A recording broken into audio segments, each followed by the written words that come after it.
महाभारत अध्याय 1। सरल और सहज कथाकार शैली में। भारत की इस पवित्र भूमि पर जहां धर्म और परंपरा सदियों से जीवित है, वहां एक ऐसी दिव्य कथा जन्मी जिसे दुनिया आज महाभारत के नाम से जानती है।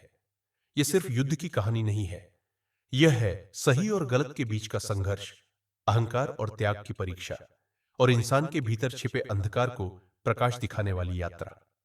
हिमालय की शांति में सरस्वती नदी के किनारे एक महान अर्षि तप में लीन थे ऋषि व्यास, जिन्हें तीनों काल, अतीत, वर्तमान और भविष्य सब स्पष्ट दिखाई देता था।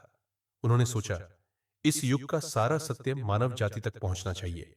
यही से जन्म होगा सबसे महान ग्रंथ महाभारत। कहते हैं, उन्होंने गणपति को अपना लेखक बनाया।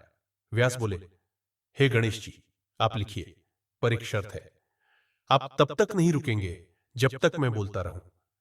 गणपति मुस्कुराए और बोले, मेरी भी एक शर्त है ऋषिवर, आप भी बिना रुके बोलते रहेंगे। और फिर शुरू हुआ वह दिव्य लेखन, जिसके शब्द आज भी मानवता को दिशा देते हैं। अब कथा पहुंचती है हस्तिनापुर के महाराज शांतनु तक, धर्मनिष्ठ, तेजस्वी और न्यायप्रिय राजा। एक दिन गंगा के किनारे चलते हुए शांतनु ने एक दिव्य स्त्री को देखा, स्वयं देवी गंगा मनुष्य रूप में। उनकी सुंदरता और तेज देखकर शांतनु का हृदय मोह गया। उन्होंने विवाह का प्रस्ताव रखा। गंगा बोली, मैं आपकी पत्नी बनूंगी, पर एक शर्त है। आप मेरे किसी भी कार्य पर प्रश्न नहीं करेंगे। अगर पूछा तो मैं चली जाऊंगी। प्रेम के कारण शांतनु ने शर्त स्वीकार कर ली। विवाह के बाद गंगा ने एक एक कर 7 पुत्रों को जन्म दिया और हर बार उन्हें नदी में बहा देती।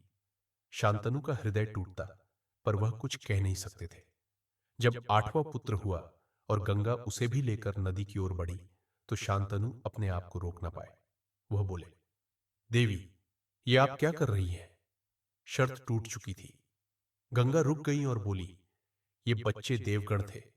पिछले जन्म के श्राप के कारण उन्हें धरती पर जन्म लेना था। मैं उन्हें उनके दुख से मुक्त कर रही थी, और यह 8वां पुत्र देवव्रत तुम्हारे साथ रहेगा। इतना कहकर देवी गंगा अंतर्ध्यान हो गई और देवव्रत को सौंप गई शांतनु को, जो आगे चलकर बने भीष्म पितामह। यही है महाभारत की कथा का प्रारंभ, एक ऐसा प्रारंभ जिसमें प्रेम है, त्याग है, और आने वाले महायुद्ध की पहली आहट भी। कथा अभी बस शुरू हुई है, आगे की यात्रा और भी अद्भुत और भी गहन होने वाली है, क्योंकि धर्म का यह मार्ग अभी केवल पहले चरण में है। अभी तक आपने देखा महाभारत का पहला अध्याय, यानी पहला चरण। आगे के अध्यायों को जानने के लिए और पूरी महाभारत को सरल भाषा में समझने के लिए हमसे जुड़े रहे।